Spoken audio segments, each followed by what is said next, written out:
que je sais de l'islam, écoute-moi bien, c'est que les premiers sahaba qui ont suivi le prophète, c'était des gens qui étaient démunis. Hein, c'était des gens qui étaient. Il a racheté des esclaves. Aboubakr était démuni. Attends, calme-toi. Aboubakr était l'homme le plus riche de la Mecque. Qu'est-ce que tu racontes? Est-ce que je peux parler? Est-ce que je peux parler? Oui, tu peux parler, mais ne dis pas des mensonges aussi.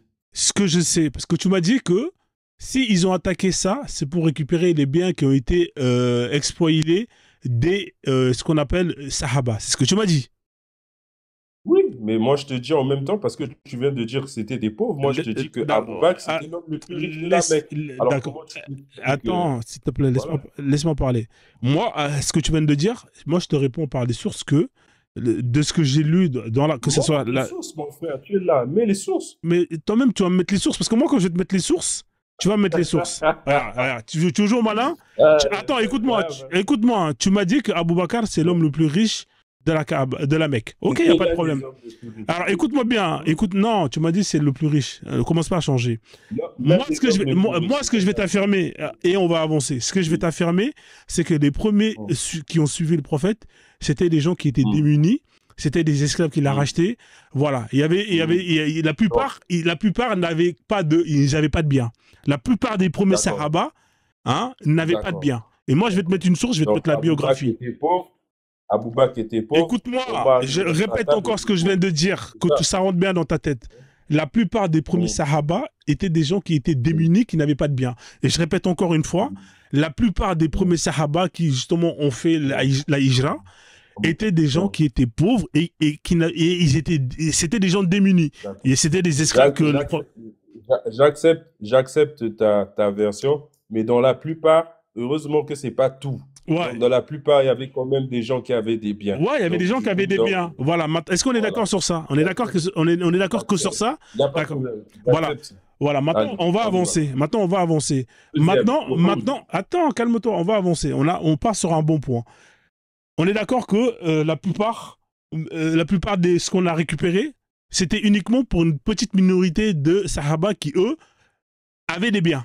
On est d'accord ou pas sur ça? Au fait, je ne suis pas d'accord. Je dis que j'accepte, c'est pas grave, parce que même si il y avait qu'une infime partie de gens qui avaient des biens, n'empêche que ils sont allés défendre leurs biens. C'est tout. C'est le motif de la guerre. Maintenant, si tu veux déblatérer là-dessus, libre à toi. Mais mon frère, la liste est longue. On a jusqu'à 23 guerres, jusqu'à 1979. Donc, si tu veux, on avance. Si tu veux qu'on reste là, ça veut dire qu'on va rester pendant des heures et des heures. Moi, je vais avancer et puis tu vas faire autre chose.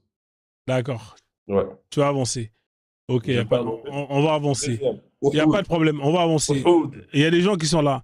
Donc, non, on ne va pas arriver à Uhud. Oui, on va pas arriver. Est-ce que, je te pose une question simple, est-ce que les caravanes là, les caravanes que les musulmans sont partis attaquer durant la bataille de Badr, est-ce que ces caravanes-là appartenaient à ceux qui ont pris les biens des musulmans qui ont été honnêtement, je ne saurais te répondre. Moi, je t'ai déjà donné ma réponse. Voilà, donc tu ne sais pas. Voilà, donc tu ne sais pas.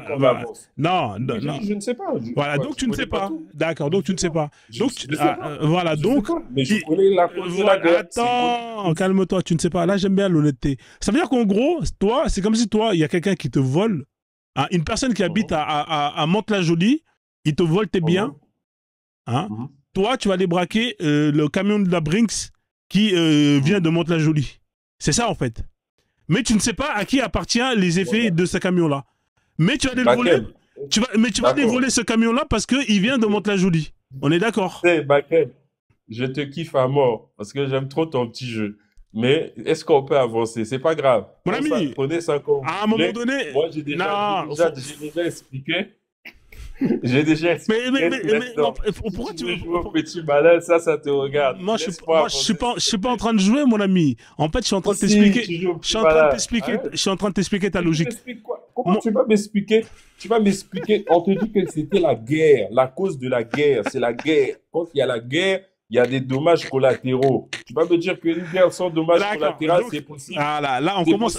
Voilà, là, on avance. Donc, c'est un dommage collatéraux. Ça veut dire que l'argent. Voilà. Ça veut dire que, écoute-moi bien, ça veut dire qu'il se pourrait que les biens là qui ont été pris, il se pourrait que ça soit, il se pourrait que ça soit des biens, il se pourrait que ce soit des biens qui appartiennent à des gens qui n'ont rien à voir avec cette histoire-là.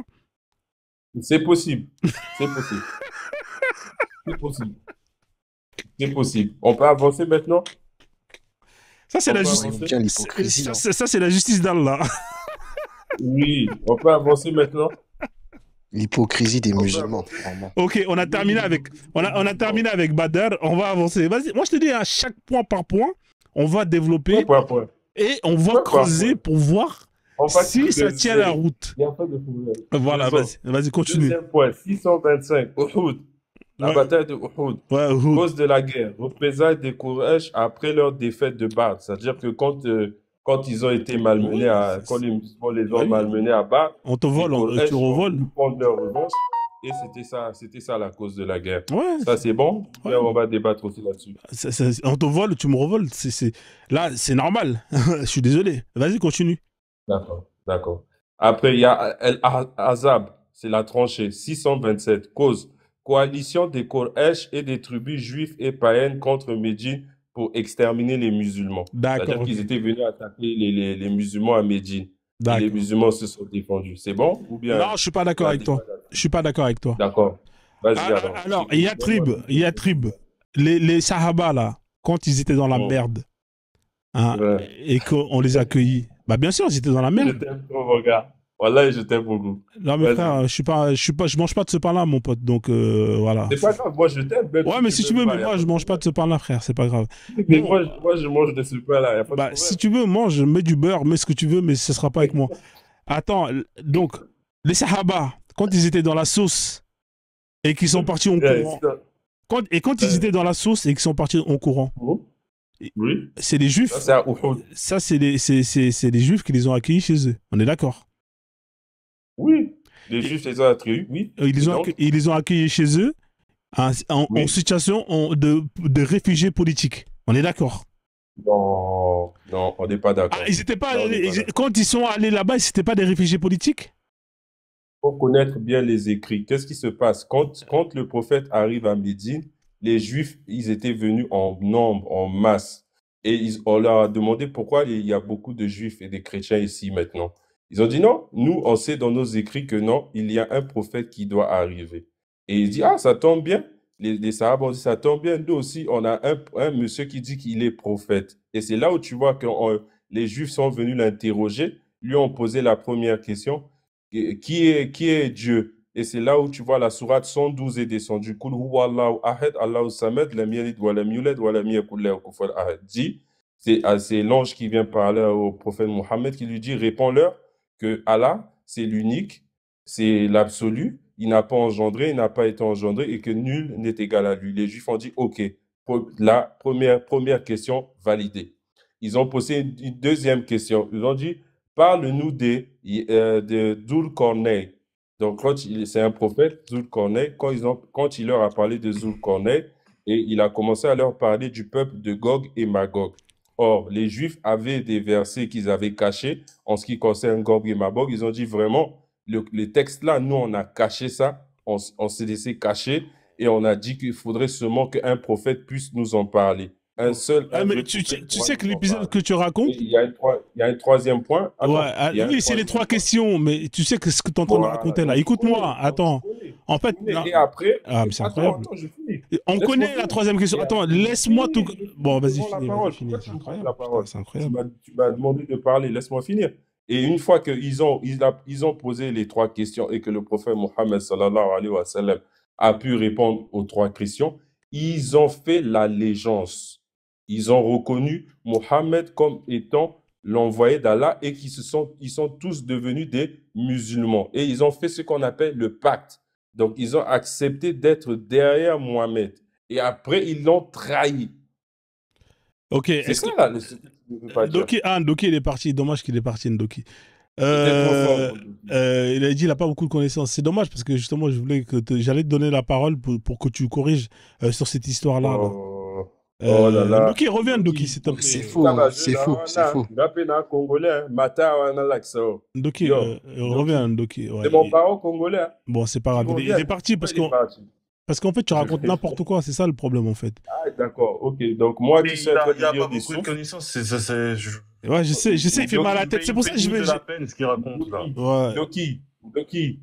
Bah, je n'ai pas salangona bato bisusu. D'accord. Est-ce que tu peux laisser Ndoki courir? Ndoki, est-ce que tu peux. Le Doki, je te donne la parole. Les musulmans, là, quand ils quittent la Mecque, ils partent. On est d'accord qu'ils partent là-bas en tant que réfugiés politiques. Oui. Parce qu'on les a dégagés de là où ils étaient. On est d'accord? Oui, parce qu'ils étaient persécutés par les personnes à la Mecque, oui. Voilà. Donc, lui, il me dit que c'est pas vrai. Il me dit que c'était pas des réfugiés politiques. L'histoire qu'il a racontée, là, avec les fameuses questions, même, justement, qu'on lui a posées.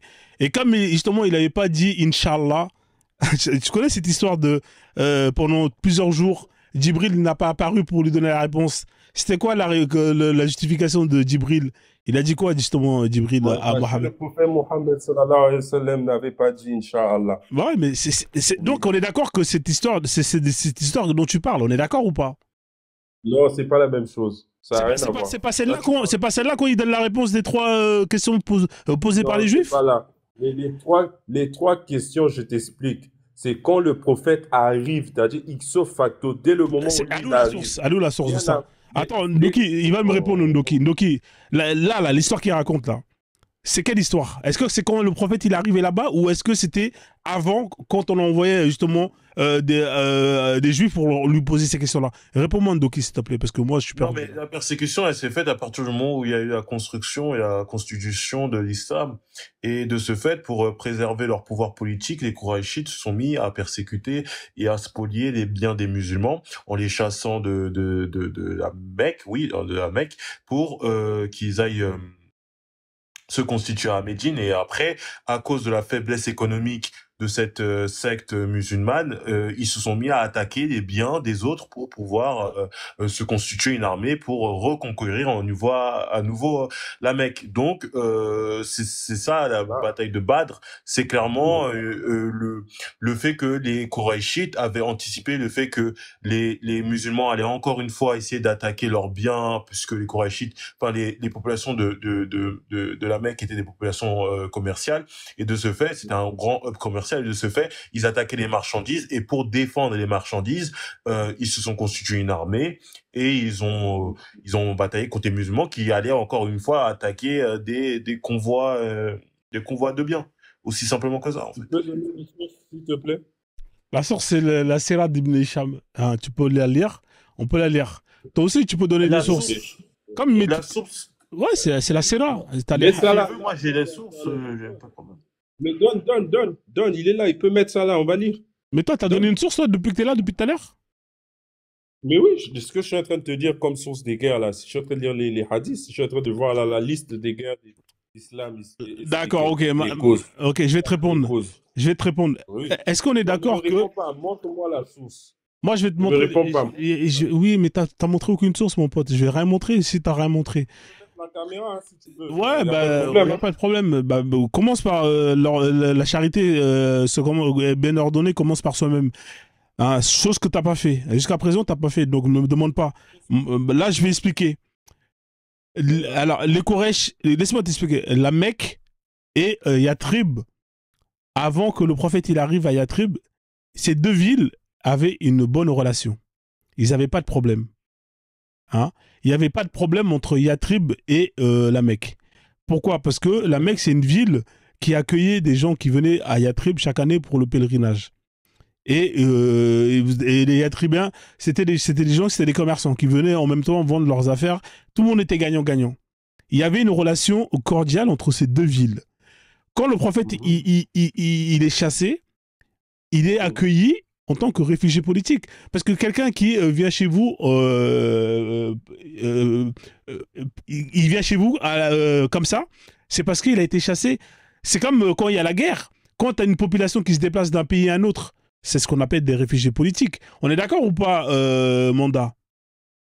Je suis d'accord avec toi, sauf que ce que tu oublies de dire dans tout ça là, c'est qu'avant que les gars puissent quitter la Mecque pour Médine, ils sont d'abord allés en Abyssinie. C'est ce que toi tu oublies. Non, ils sont d'abord. Attends, non, écoute-moi. Alors, il y a quelques Sahaba qui sont partis en Abyssinie. C'est pas tous les Sahaba qui sont allés là-bas. Est-ce que tu sais le nombre de Sahaba qui sont partis là-bas? Ils étaient une trentaine à partir en Abyssinie. Le reste était resté là. À la Mecque. À la Mecque. Est-ce que tu sais, est-ce que tu sais, il y a eu combien à peu près de Sahaba durant les 13 premières années de l'islam? Ils étaient combien à ton avis? Donne-moi un chiffre. Ils n'étaient pas nombreux. Ils étaient pas nombreux. Bah, donne-moi un chiffre. Combien ils étaient à ton avis? Je ne vais pas te donner de chiffres. Je Voilà. vais pas mentir Moi, je te aussi. donne un chiffre. Ils étaient entre une centaine, voire 150 à tout casser. Ça, Ok. c'est dans la Sira. Hein? Donc, quand il y avait la persécution et tout, et c'était chaud, le prophète, il en a envoyé quelques-uns là-bas, en Abyssinie. Mais c'était pas tous les Sahaba. C'était ceux qui pouvaient y Oui, aller. oui. Le reste, ils sont restés là. D'accord? À la Mecque. Ils étaient une trentaine à rester. Ensuite, il a fait quoi? Il a négocié avec plus ou moins les house qui étaient de là-bas, là, les Arabes là-bas. Il y en avait quelques-uns qui s'étaient convertis. Et ils ont trouvé un deal pour justement les accueillir là-bas, à Yatrib. Ensuite, le prophète, il les a envoyés petit à petit à Yatrib. Ce sont des réfugiés politiques. Il faut dire la vérité. Écoute, quand eux, ils sont allés, qui allait à la tribu en premier? Le prophète ou les Sahaba? Mais c'est les Sahaba qui sont allés au premier. Mais est-ce que tu es d'accord avec moi que ce sont des réfugiés politiques? Oui, à ce moment, ils sont réfugiés politiques. Voilà. Je suis d'accord. Voilà. Mais ils sont arrivés là-bas. Ils sont arrivés là-bas comme réfugiés politiques. On les a Je accueillis. suis d'accord. On les a sortis de la merde à laquelle ils étaient. Ça, c'est vrai. Voilà. Il n'y a rien à dire. Voilà. Donc, Maintenant, moi, mon problème, c'est lequel? mais- Je mais- mais- t'explique mais- maintenant. non, Donc, le attends. prophète- le prophète- Toi, tu vas trop vite. C'est ça ton problème. C'est qu'en fait, pour que les gens ils comprennent en bas. Il y en a trop. Il y en a Non, trop. en fait, non, ça marche pas comme ça. Parce que vous aimez bien sauter, passer du coq à l'âne. Ça marche pas comme ça avec moi. Parce que pour que les gens ils comprennent l'histoire, il faut que tu racontes tout de A à Z. Sinon, les gens ils vont pas comprendre. Là, on est d'accord que on les a accueillis alors qu'ils étaient dans la merde. On est d'accord que ces deux villes, avant que les musulmans arrivent, ils n'avaient pas de problème. Est-ce qu'on est d'accord est-ce qu'on est d'accord que Yatrib, hein, la Médine et la Mecque, avant que les musulmans arrivent, il n'y avait pas de problème entre ces deux villes? Est-ce qu'on est d'accord avec ça? Il n'y avait pas de problème. Voilà. Et les problèmes sont arrivés quand, mon frère? Vas-y, dis-moi, les problèmes sont arrivés quand? Vas-y, je Les t'écoute. problèmes sont arrivés avec les musulmans. Voilà. Voilà. Donc, les problèmes sont arrivés quand les musulmans sont arrivés. C'est quand même incroyable. C'est quand même incroyable. À un moment donné, il faut vous remettre en question. C'est comme si c'est jamais votre faute. Hein, vous êtes dans la ville de la Mecque, vous avez des problèmes avec les Mecquois. On vous accueille dans un autre endroit, vous avez des problèmes avec ceux qui vous ont accueillis. En plus, vous créez des problèmes avec les gens encore de ceux qui vous ont accueillis, avec les gens des autres villes. Là, mais à un moment donné, les mecs, il faut arrêter de prendre les gens. Vous prenez les gens pour des cons, les mecs. Hein. Non, tu sais, non, il y a quelque chose que tu vous prenez les gens pour des cons. Vous prenez les gens pour des cons. Non. Il y a quelque chose que tu oublies de dire. Tu sais, le prophète Mohammed sallallahu alayhi wa sallam, dès l'adolescence, il a déjà été l'homme de la paix. Tu connais cette histoire? Mais quelle paix, frère? Partout où tu vas, c'est la guerre. Voilà. Laisse l'histoire. Viens, non. Tu vois comment tu veux passer du coq à l'âne encore. Tu vois, à chaque fois je te coince, tu veux sauter pour aller ailleurs. Non, mais c'est incroyable. Il est incroyable, ce mec-là.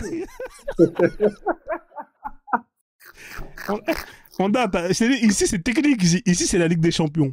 T'as vu, moi, je prends le temps. En fait, tu sais c'est quoi la différence entre ailleurs et ici?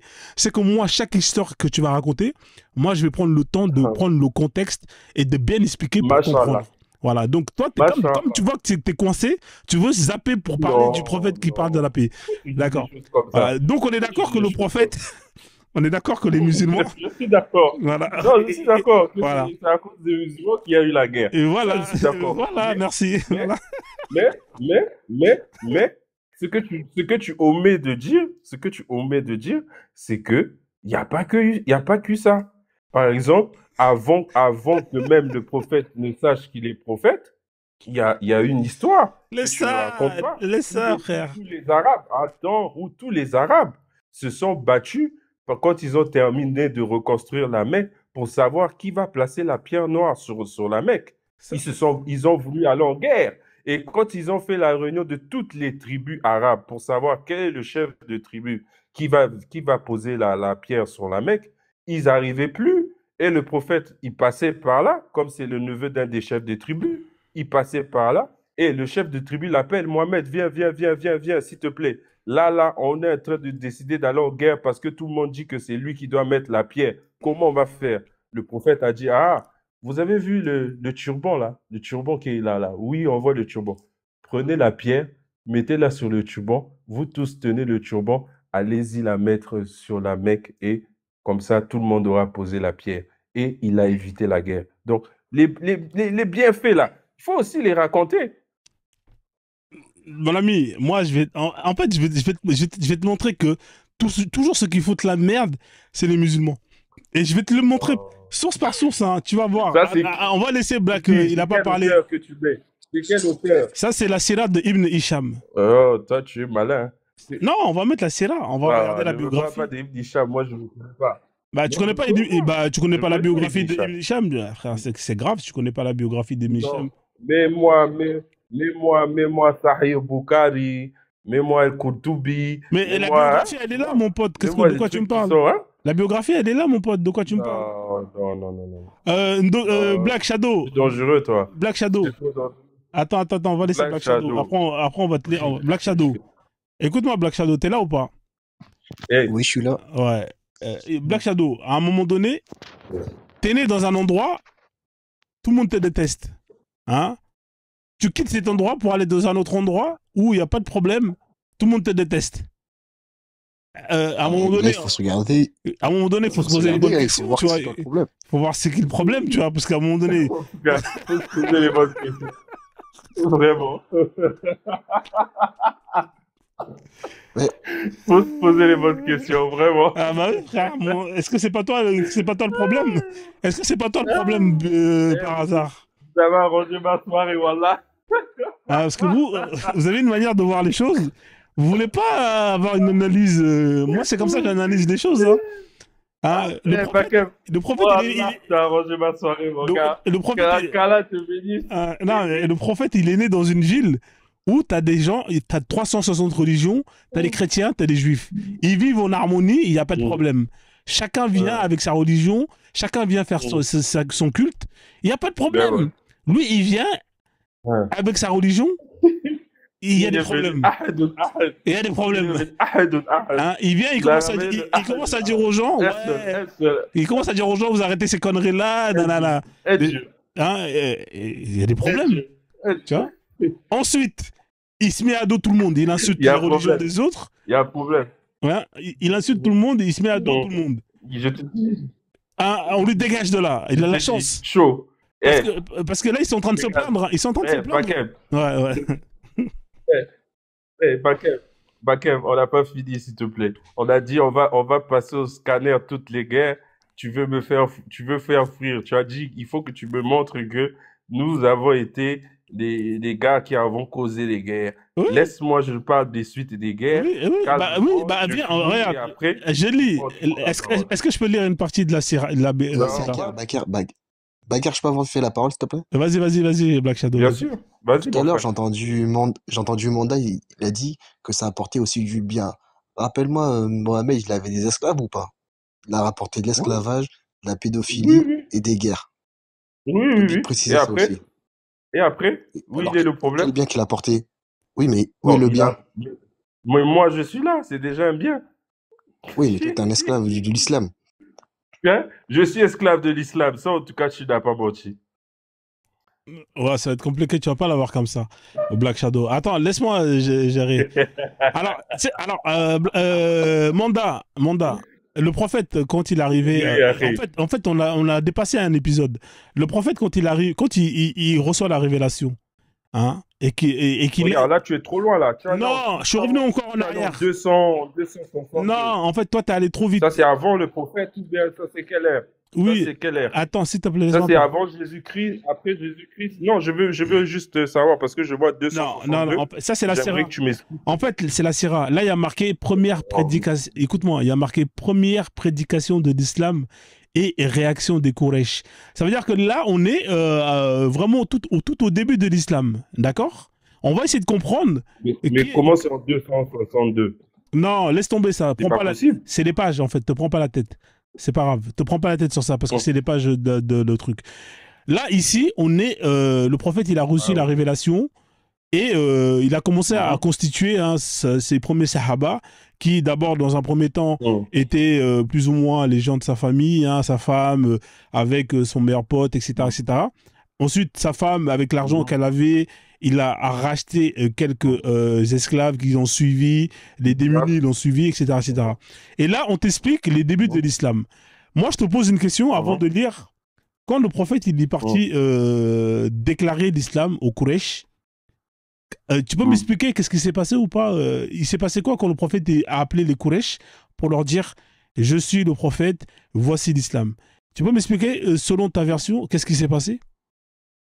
Bon, si ma mémoire est bonne, de ce que je sais, le prophète Mohammed sallallahu alayhi wa sallam, quand il a eu sa révélation, il allait voir les chefs des tribus. Il leur a d'abord posé la question, est-ce que je vous ai déjà menti? Ils ont dit, non, non, tu nous as jamais menti.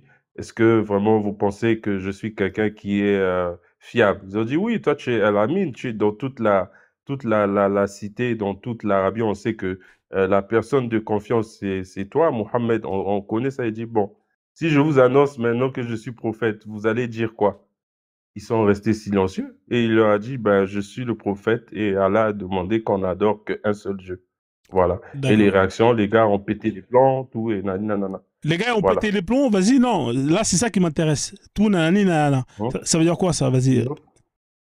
Ils ont pété les plombs contre lui. Je sais pas s'ils ont voulu le tabasser ou bien, je me rappelle plus trop bien, mais c'est ça. D'accord. C'est à peu près ça. Donc, quand il est parti voir les Quraysh pour leur dire qu'il il est le prophète d'une nouvelle religion, les Quraysh l'ont mal pris et ils ont voulu le tabasser. C'est ça, hein?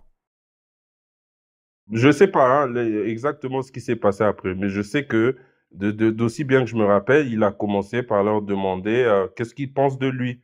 Et eux-mêmes, ils ont d'abord bien donné des compliments sur lui. Et après, dès qu'il leur a dit qu'il est le prophète, des compliments, c'est passé aux insultes. D'accord. Donc, c'est les Quraysh qui l'ont insulté en premier. Ben, je crois bien. Hein. Je sais pas, dis-moi. Non, moi, je te pose la question. Je veux savoir. Parce qu'en fait, avant... Non, ouais, donc t'es pas sûr, t'es pas sûr. D'accord. Je suis pas sûr, je ne sais pas mentir. Okay. D'accord. Alors, si t'es pas sûr, c'est bien, au moins t'es pas sûr. Et une dernière question, à ton avis, quelle est la raison pour laquelle il a été combattu par les Quraysh? C'est laquelle la raison qui justifie que il a été combattu et que les Sahaba ont été persécutés? Selon toi, c'est laquelle la raison? Je sais plus. Honnêtement, je sais plus. Mais si tu me laisses un instant, attends, je te réponds. Ouais, vas-y, je te laisse un instant. Comme ça, moi, j'ai envie de savoir ta réponse. Oh. Parce que vous avez une ligne défensive qui consiste à dire c'est pas nous, c'est toujours les autres qui attaquent. Donc la raison pour laquelle les Quraysh ont fait quoi? Ont attaqué les musulmans. C'est laquelle la raison pour laquelle? Un instant, je cherche dans les hadiths et je te dis. Barker, avec eux, c'est toujours les autres, c'est jamais eux. Ouais. Même si ils vont trouver un truc pour dire c'est l'autre. Ouais, mais il va me dire, mais de toute façon, il va me dire c'est l'autre.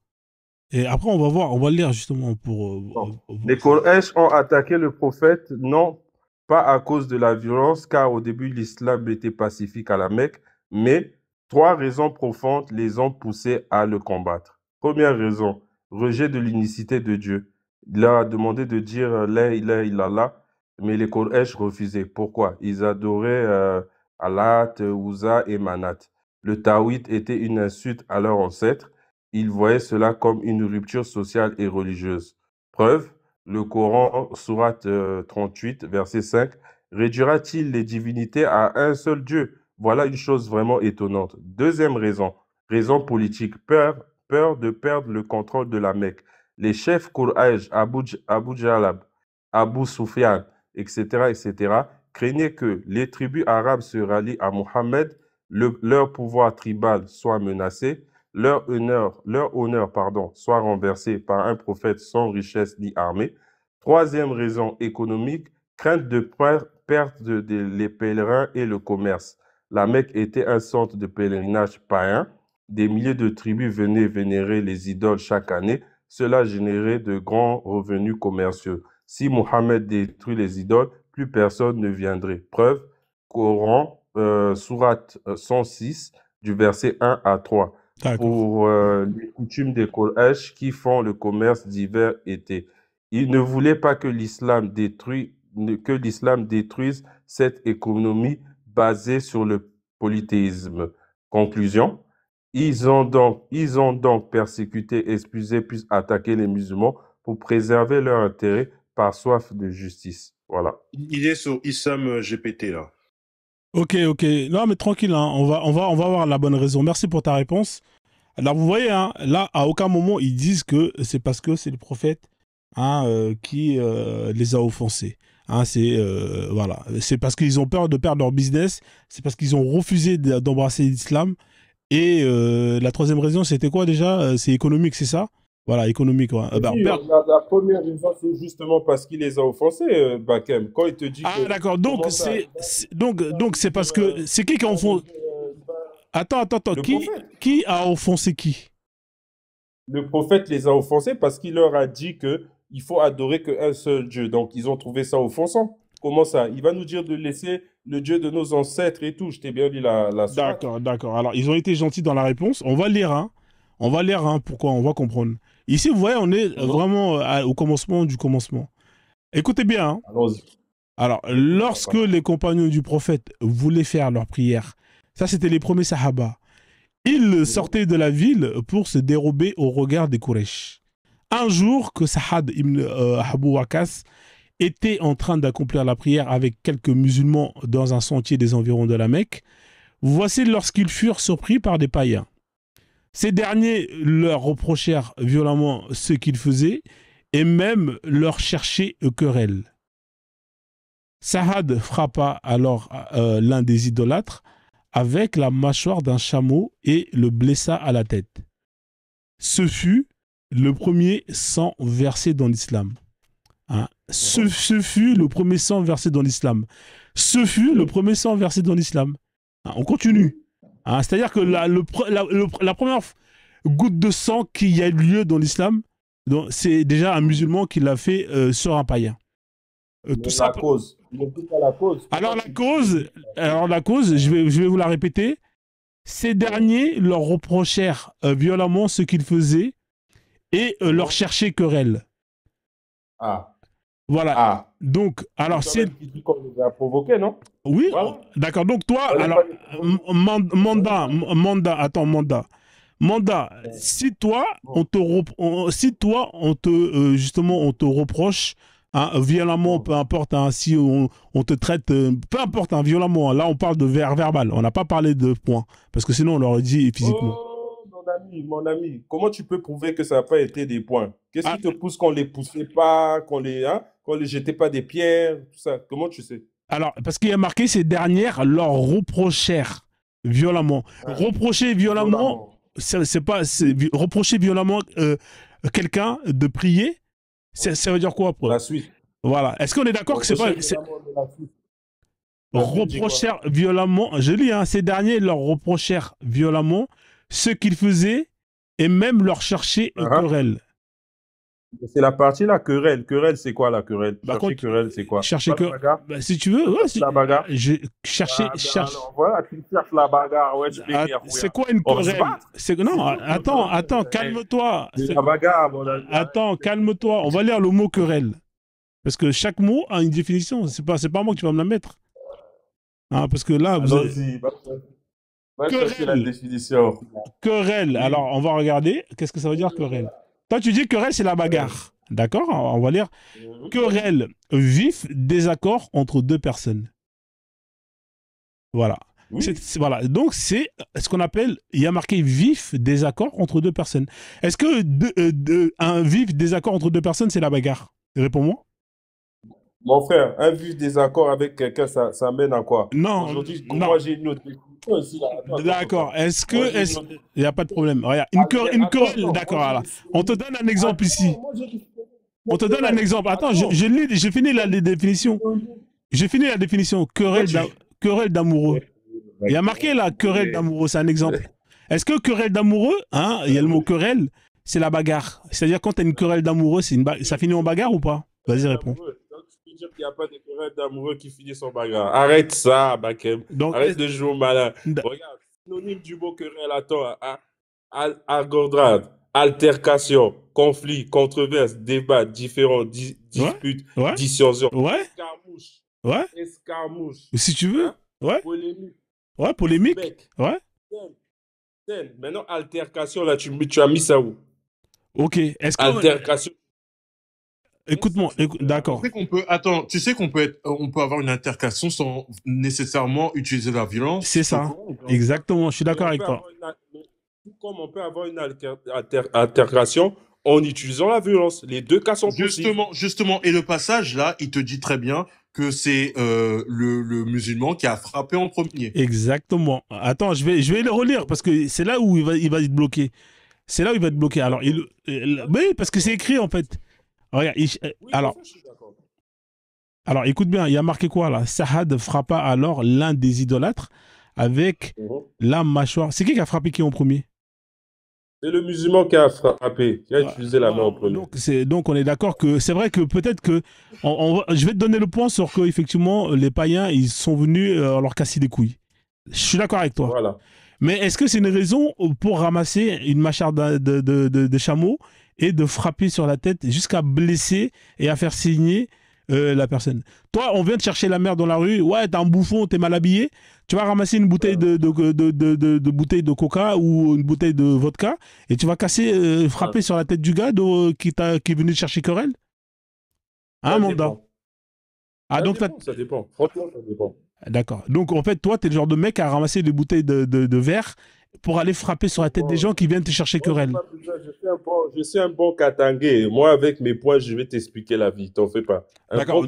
Donc, en gros, t'es le genre de mec à aller justement utiliser la violence physique face à la violence verbale. Tu justifies ça? Ça dépend. Ça dépend de ce que tu vas dire. Ça dépend de là jusqu'à où tu vas amener la chose. D'accord. Ça dépend. S'il y a quelqu'un... Alors, qu'est-ce qui va te faire basculer de la violence verbale à la violence physique? C'est quoi pour toi la zone? Si tu commences à insulter ma mère, tu commences à insulter mon père, tu commences à insulter mon Dieu, il y a beaucoup de raisons. Donc toi, il y a quelqu'un qui vient et qui t'insulte ta mère, ton père, ton Dieu, tu ramasses une bouteille, parce que là, il a ramassé la mâchoire. Moi, personnellement, je n'aurais pas ramassé quelque chose, je te tabasse avec mes mains. D'accord, ok. Correctement. Ok, bah écoute, tu fais ce que tu veux. Moi, je pense que ce comportement-là, hein, c'est un comportement... Tu as le droit de penser comme tu veux. Non, mais si tu veux, moi, c'est un comportement de gens qui n'ont pas confiance en eux. C'est barbare. Oui, c'est barbare. Moi, perso, il y a quelqu'un qui m'insulte, qui insulte ma mère, ok, ciao, je continue mon chemin. En fait, c'est pas parce que... C'est un comportement primitif. Hein. Oui, c'est primitif. Oui, c'est primitif. Oui, j'accepte. Je suis pour moi primitif. On continue la lecture. Donc là, on continue la lecture. Vous voyez, là, on vous apprend qu'ici, les premiers à frapper, c'est les musulmans. Hein, on continue la lecture. Alors, après cette histoire, qu'est-ce qui s'est passé? Parce que c'est là, en fait, ce qu'il faut savoir, c'est qu'avant cette histoire, tu avais les premiers musulmans qui se cachaient, plus ou moins, on ne sait pas pourquoi. Hein, ils ne voulaient pas... Moi, je sais pourquoi ils ne voulaient pas, justement... ils attendaient d'être plus nombreux pour, justement, aller dire au prophète, aller dire au Quraysh. Mais comme il y a eu cette histoire avec Sahad, Ibn Waqqas, et ben, le prophète, il n'a pas eu le choix. Djibril, il est venu le voir, il l'a dit, bon, allez, va faire l'annonce. Alors, on continue la lecture. Lorsque l'envoyé de Dieu prit l'initiative... J'ai pas compris ce que tu veux nous dire à part quand Djibril est venu, il a dit, va faire l'annonce. Quelle annonce? Bah, justement, d'aller... Là, quand la bagarre, elle a eu lieu, c'est là que, justement, Djibril va demander au prophète d'aller dire au Quraysh que c'est le prophète. En fait, c'est là le point de départ. Ah, d'accord. Voilà. Alors, je continue la lecture. Ouais, parce que tu ne savais pas. Alors, je continue la lecture. J'ai dit merci pour l'information, ça veut dire que je ne savais pas. Ouais, lorsque l'envoyé de Dieu prit l'initiative de proclamer l'islam devant les Quraysh, écoute bien, comme Dieu lui avait ordonné, ces derniers n'opposèrent ni résistance, ni critique. Hein, je relis pour que les gens ils entendent bien. Lorsque l'envoyé de Dieu prit l'initiative de proclamer l'islam devant les Quraysh, comme Dieu lui avait ordonné, ces derniers n'opposèrent ni résistance ni critique. Ça veut dire quoi là? Ça veut dire que le prophète, quand il est parti dire que je suis le prophète de l'islam, Hein? Ouais. L'islam, c'est ma religion. La réaction des Quraysh, ils étaient ni contre, hein, parce qu'ils n'opposèrent ni résistance, et ils n'avaient Oui. aucune critique vis-à-vis de l'islam. Est-ce qu'on est d'accord avec ça? Ils étaient stoïques. Allons-y. Voilà. Mais lorsqu'il en vint à condamner leur divinité, ils, c'est-à-dire les Quraysh, en furent scandalisés et ensemble lui déclarèrent leur opposition et même leur hostilité. Ça veut dire quoi? Oui, c'est là où le verset, la première cause, le verset que j'ai dit, comment ça, il nous dit quoi? Qu'il n'y a qu'un seul Dieu, dont on va laisser nos ancêtres. C'est là, c'est ce verset, effectivement. Non, c'est pas ce qui est écrit. Je relis. Hein, et, tu vois, et je vais continuer à lire la suite. Mais lorsqu'il en vint à condamner leur divinité, condamner, ça veut dire quoi, condamner?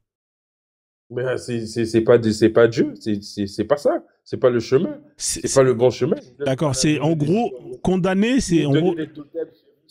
Je condamne ça, même ici, là, je vous dis, c'est condamnable. Si vous n'êtes pas d'accord, tant pis pour vous. Il n'y a qu'un seul Dieu. D'accord. Voilà. On est d'accord que quand il est venu en mode voici ma religion, ils ont accepté. Ils ont accepté. Maintenant, c'est quand il a commencé à condamner, à critiquer, que là, les mecs, ils ont dit, ça va pas le faire. On est d'accord. Voilà, c'est ça. Condamner, est-ce que pour toi, condamner, c'est blasphémer? Blasphémer leur divinité, oui, c'est ça. C'est exactement ça. C'est quoi la sentence dans un état où l'islam est appliqué si on blasphème l'islam? Si t'es pas musulman, il n'y a aucune sentence vis-à-vis de toi. Putain, comment t'es un menteur, toi, mais c'est incroyable. D'accord, ok. D'accord, mais si t'es musulman, d'accord, ok, ok, il n'y a pas de problème. Alors, d'accord, ok, tu sais quoi, laisse tomber. Quand t'es musulman, c'est quoi la sentence? C'est quoi la sentence? Laisse tomber, c'est pas grave.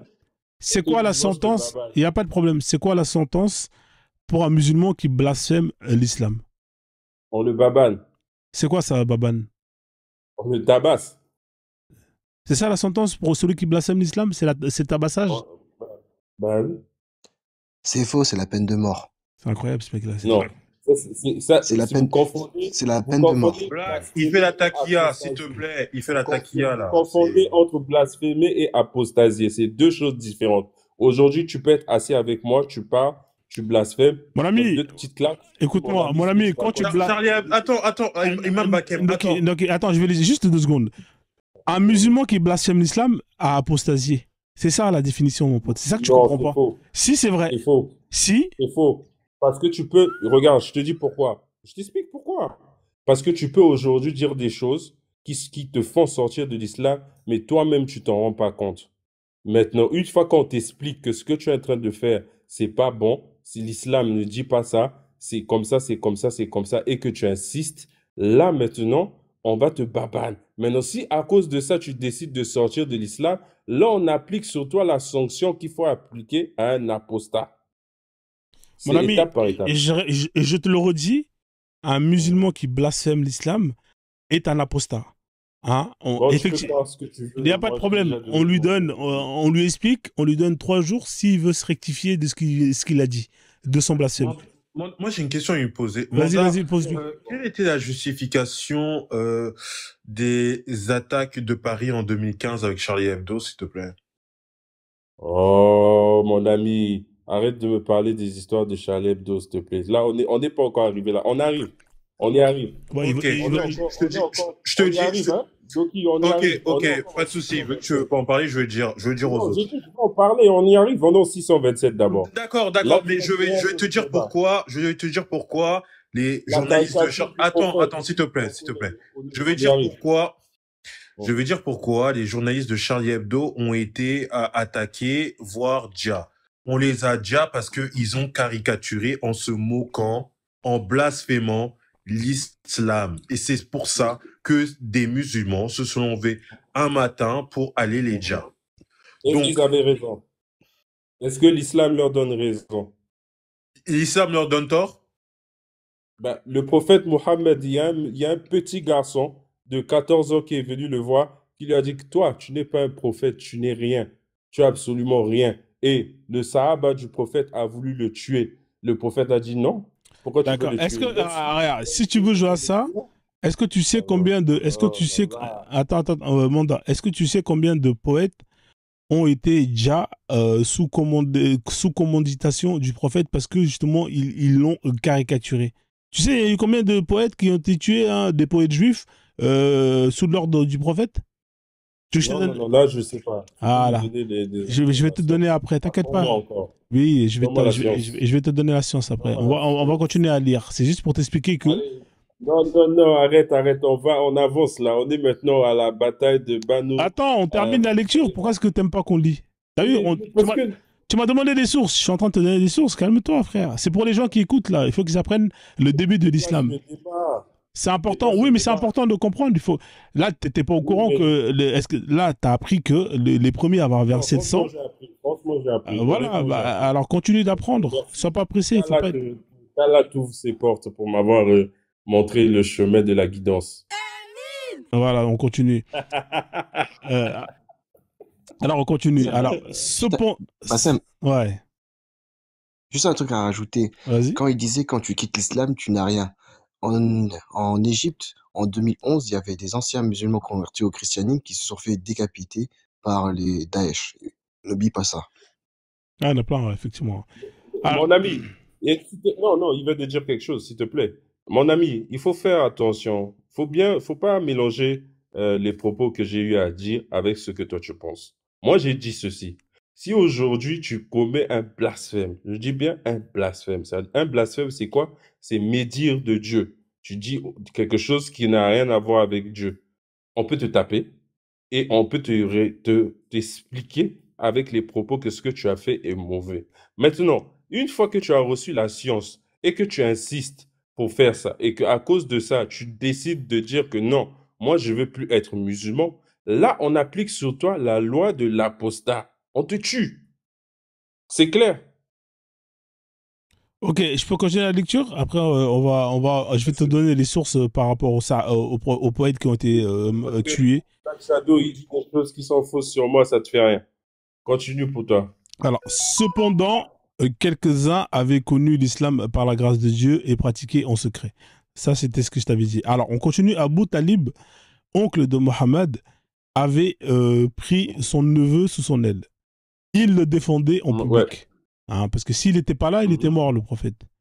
Hein, il le protégeait et l'envoyé de Dieu poursuivait sa mission et sa prédication en dépit des oppositions. Point. Là, c'est là que ça va être intéressant. Comme Mohammed ne faisait aux Quraysh aucune concession au sujet de leur divinité, et comme son oncle Abu Talib lui avait accordé sa protection, écoute bien, hein, une délégation de notables Qurayshites alla trouver Abu Talib et lui dit 2 points. Abu Talib, ton neveu a insulté nos divinités, condamné notre religion et accusé d'erreur nos ancêtres. Qu'il cesse cette provocation ou bien laisse-le nous régler nos comptes avec lui. Car comme nous, tu ne crois pas à sa mission. Abu Talib leur tint un discours apaisant et les laissa partir dans le calme.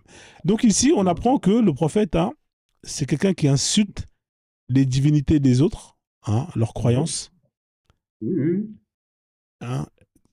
Donc là, on est d'accord que là, c'est qui est dans la provocation? Bon, il avec le message divin, il vous dit que les divinités que vous adorez là, c'est pas la vraie divinité. Donc c'est normal que ça puisse les heurter. C'est tout à fait normal. Là, il y a marqué Abu Talib, ton neveu a insulté. Là, il insulte. C'est pas juste le fait de dire que ce que vous croyez, c'est de la merde. L'insulte, c'était quoi précisément? L'insulte, c'est de dire que vos divinités ne sont capables de ne rien faire. Vous êtes en train d'adorer des faux dieux. C'était ça l'insulte. Il y a marqué insulte.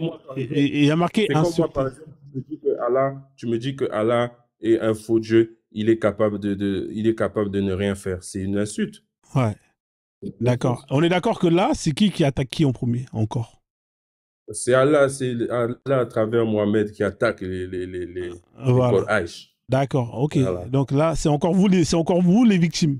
C'est-à-dire que vous arrivez dans un endroit, vous venez, vous insultez les croyances des gens, et quand ces gens-là répliquent, vous dites on ne fait que se défendre. Hein? C'est ça. Oui, c'est bien ça. Voilà, on ne fait que se défendre. D'accord, ok. C'est ça. Voilà. Donc ça c'est la base, c'est le commencement pour que les gens y comprennent. Après, j'ai d'autres biographies, hein. J'ai le Nectar Cacheté, c'est toujours la même histoire, hein, c'est pareil. J'ai la... Hein?